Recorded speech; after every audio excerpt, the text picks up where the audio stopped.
Joining us now to get a little update on things going on at San Juan Regional Medical Center, our favorite doctors in San Juan County, we have to say. Friends of the show.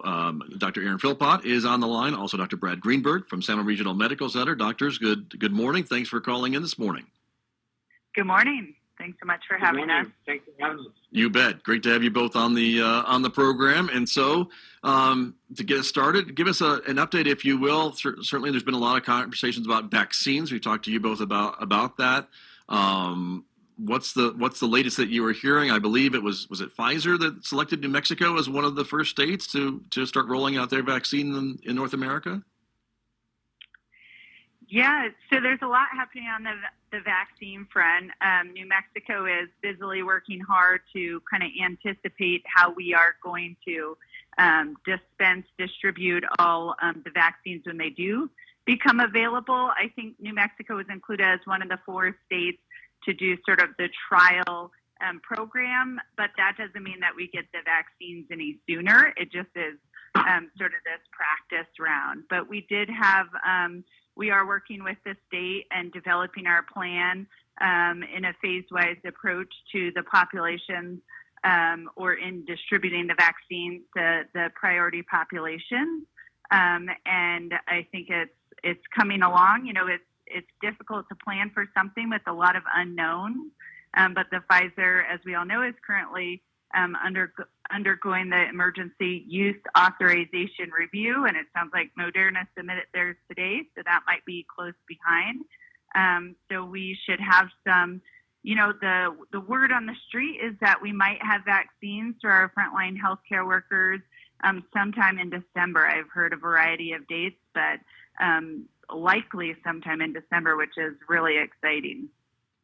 Great. And maybe we can break down the emergency use authorization stuff. I know that there are still, folks that are a little reticent about a vaccine. Not me. I would take it first, just so you guys know, if you get a shipment in, I'll go first. But there are some concerns there. And what is an emergency use authorization as compared to the process that they normally take? Yeah, so I think the American public is a little bit, off-put by the news and the media surrounding hydroxychloroquine, which that too had received an EUA. I think the vaccines have gone through a very distinctive process. I think to date, the phase 1, 2, and 3 trials have proceeded very similar to what they would over the usual FDA approval process, which for a vaccine can take about a decade. So everyone's wondering, how did this happen so fast? How could we really get good safety data so fast? And I think there's a few factors to it. The mRNA vaccine platform is one that we can develop rapidly. Unlike flu, you don't have to grow it, when the egg can develop it or figure out how you attenuate the virus. So that has expedited sort of the time from development to market. The phase 3 trial sizes are very similar to other historical vaccine trials, which are 40,000 people in the Pfizer and or in the Moderna and Pfizer respectively. So the trial sizes are of adequate size. We haven't deviated from that. The real difference that we're seeing for these vaccines that are undergoing EUA or review for emergency use authorization is that we won't have the opportunity to get that long-term safety data, which is acquired over 10 years. We will have at least 2 months on all the vaccine candidates, which is what the FDA put out. I think it's important to note that historically, most vaccines safety concerns or safety events do happen within that time period. And there's very few events that subsequently happen over that 10-year time period. So that's really kind of why these vaccine candidates are seeking the emergency use authorization approval versus going through the full decade of research as would a normal vaccine. To get it out there and get it to the public, considering kind of the risk benefit of, 250,000 people dead from COVID to date. Right. Definitely true. And Dr. Greenberg, I wanted to ask you a little bit about this idea of getting a vaccine to our frontline workers, our healthcare workers, and maybe our elderly in nursing homes and things like that. I would imagine, I would hope, that being vaccinated against COVID would lower some of the stress levels that maybe we're getting at our hospitals and things like that, because I know you folks are working very hard, very quickly, and really nonstop almost during this whole time. What do you think a vaccine would mean for you and your colleagues?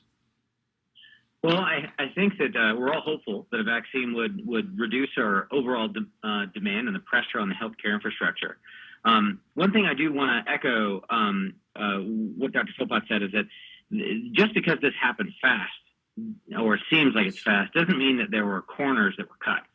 And I think that, and when Dr. Philpott talks about the subsequent timeline after a drug is released, that's actually a standard thing that does happen. And it has a term. Like we talked about phase 3 studies, which are structured either randomized blind clinical trials or whatnot, but very large volume, large number of people getting this study to look for efficacy.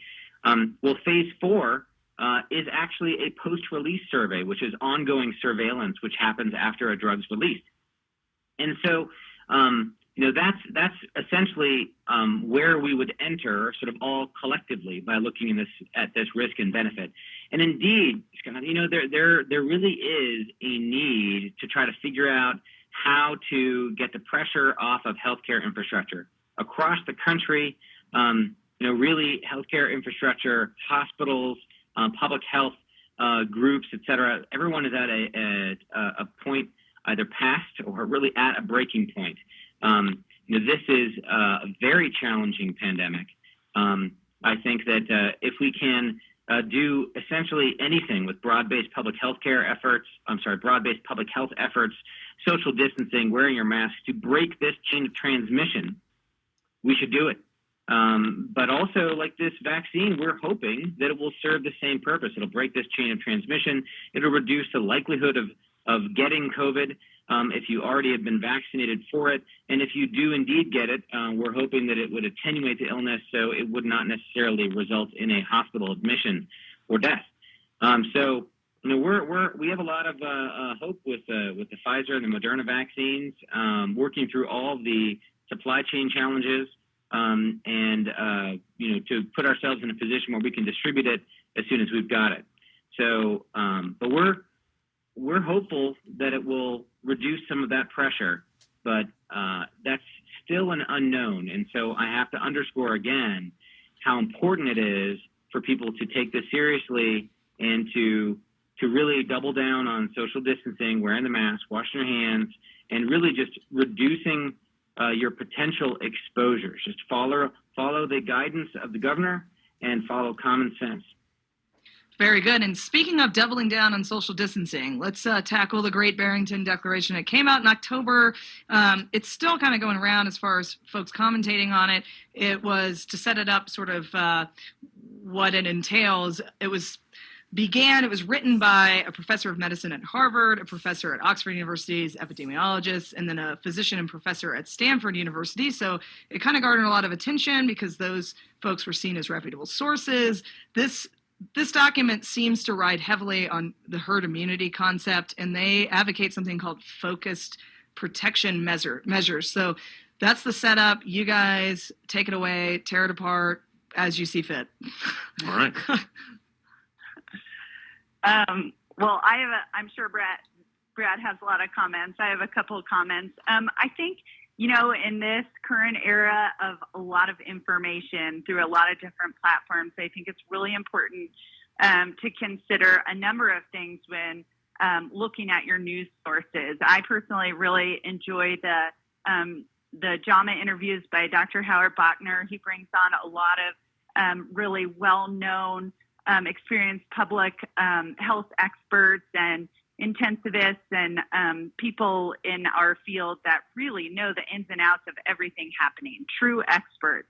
So I just give that as an example. He actually interviewed one of the authors of the Great Barrington Declaration along with one of the authors of the John Snow Memorandum, which came out to basically refute the Great Barrington Declaration and present some points which I think are very valid. And in fact, I made my own list of points why I didn't feel this was a achievable, safe, or realistic route to go for our country. And it actually, then I read the John Snow, and it felt very similar. So anyway, I think the points to highlight, so the idea of herd immunity is for everyone to get ill, recover from their illness, and develop sort of this protective immunity. We know herd immunity based on the R naught, or how readily COVID spreads, is around having 2/3 of the population infected to acquire this. So I think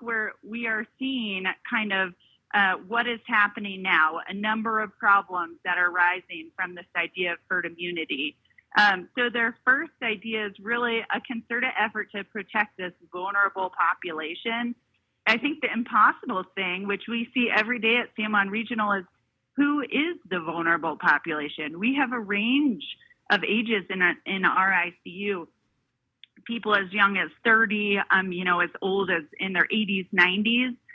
So you really can't just simply say you're vulnerable, you're not. We know that American Indians, African Americans, Latinos are hospitalized at far greater rates, die at higher rates. So how do you select out entire races of people to protect?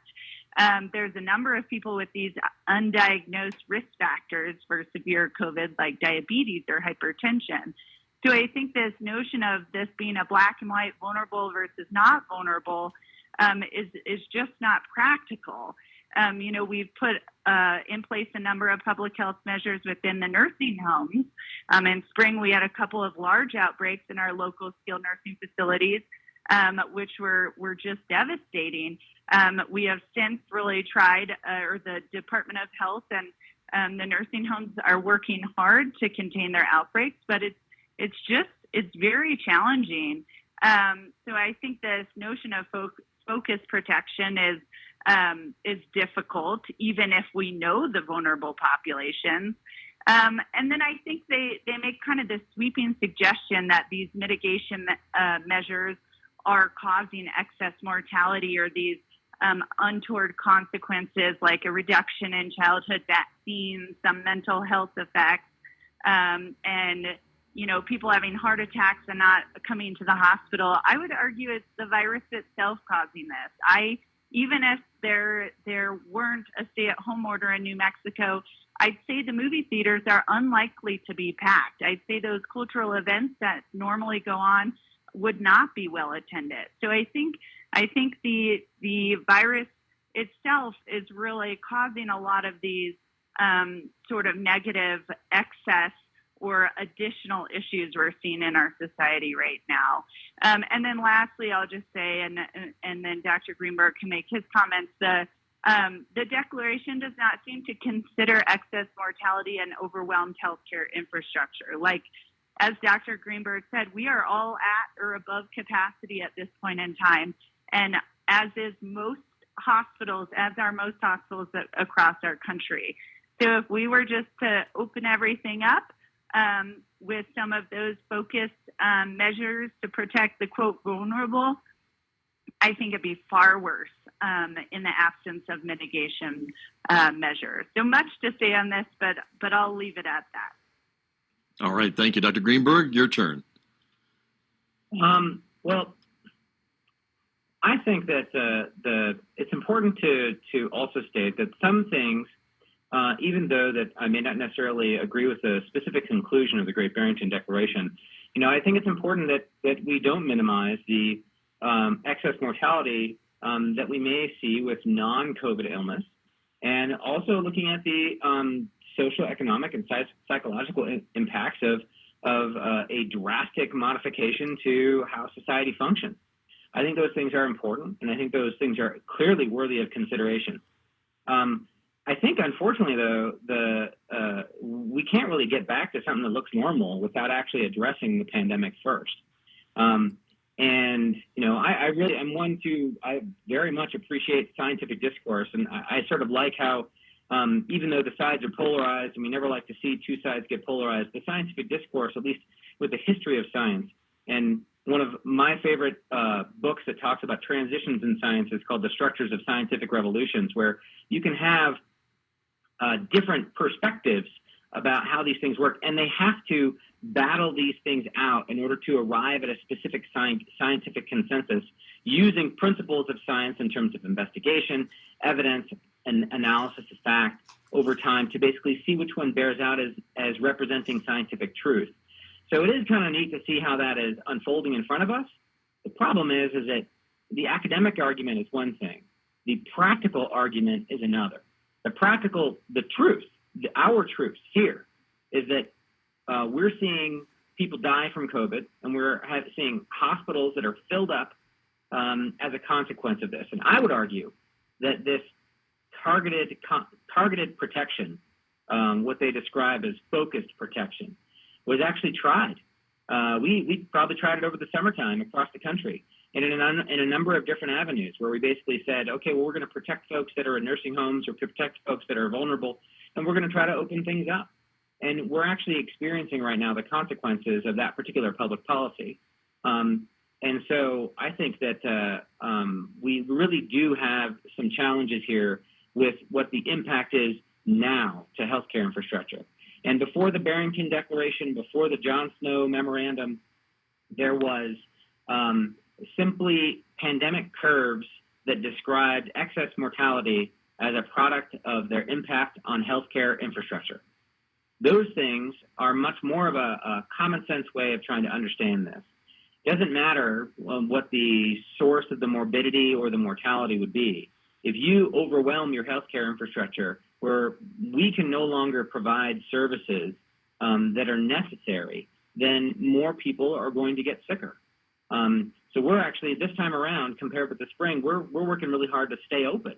We're trying to stay open to address all of these other pieces of needed healthcare, and trying to encourage people to engage to get psychological support if and when it's necessary. And so I think that, I think that the trying to embrace herd immunity when there are basic scientific questions that are not yet understood, like if you can get reinfected, that particular element really does add so much uncertainty to the idea of herd immunity. If you could get sick, but you could get sick again. And there are clearly demonstrated cases of people that have had multiple positive tests with intervening periods of being clear that add some real puzzling questions to that. So we don't know if herd immunity is possible. We don't know or herd immunity naturally is possible. And what we're seeing are true consequences to overwhelmed healthcare infrastructure. So I think that I would implore people to, I think it's great to enjoy the scientific discourse, to enjoy the different perspectives, but I think really the key is they should be asking themselves, how does this change what I can do, and how do I protect myself, and how do I protect my loved ones in my community? And I think those,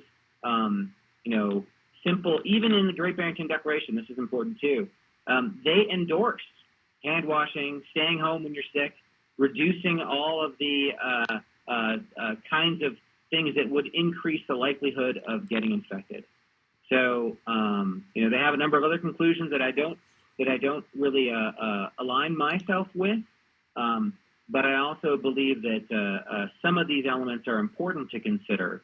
But I think the key is we're in the middle of a pandemic. We're in the middle of overwhelming healthcare surge right now, and we should be doing really anything to reduce morbidity and mortality.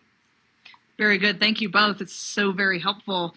And we'll wrap it up here with this last question, Dr. Greenberg. You had produced a video about the differences between quarantine and isolation. Can you just give us a brief summary of that?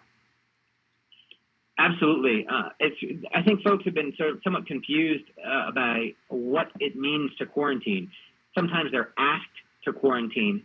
And really what that is if someone identifies that you may have been exposed to the virus, but you don't have any symptoms, then you need to quarantine. And what that means is that you need to stay home. You can't go to the grocery store. You shouldn't go to the hardware store. You shouldn't be visiting with friends. attending or hosting parties, you could be infected even if you're asymptomatic, and you could spread the virus. And so really, like, the period of quarantine after your exposure is for 14 days, not for 7 days, not for 10 days. We have indeed seen people who become symptomatic on day 14. And we have seen also asymptomatic transmission from folks that are infected for 2 to 3 days prior to the onset of symptoms. So quarantine is a big deal when it comes to trying to reduce the spread of the virus within the community. So if you're asked to quarantine, that's 14 days at home.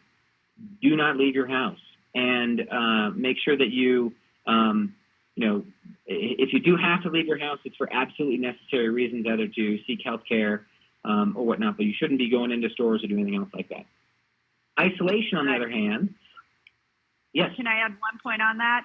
It's been very common for people to get tested on day 5 or so. That's not necessarily what the Department of Health in New Mexico is recommending, but a lot of different states are recommending that, and people are choosing to do that. So even if you get a negative test, you still need to quarantine for your full 14 days at this point in time. So a negative test you're not off the hook. You still gotta sit it out for 14 days. Yeah, absolutely. That's a great point, Dr. Philpott. So a negative test doesn't necessarily mean that you're in the clear. So isolation, on the other hand, is where you actually are infected and you're contagious, and you also need to stay home. So quarantine, you may have been exposed. Isolation, you may have an infection. And so that was where you have symptoms of COVID-19 or you tested positive for the virus. And, you can test positive for the virus with or without symptoms, and you still must isolate. The isolation period lasts for 10 days from either the time when your COVID-19 symptoms began or when you have a positive test. So, and then of course, after that initial 10 days is over, you really should stay isolated unless you have a whole day without fever, without medication, before you stop your isolation. So that means that if you quarantine and you become ill on day 10 of quarantine, that means that you have 10 more days of isolation on top of that. And this is tough. This is a super difficult thing, but this is absolutely necessary and an important step in stopping the spread of COVID-19 in our community. So I think those are some important the highlights for quarantine and isolation. Very good. An important distinction, and I appreciate both of you for coming on and talking with us this week. We really do appreciate it. Dr. Brad Greenberg, Dr. Erin Philpott, as always, thank you both very, very much.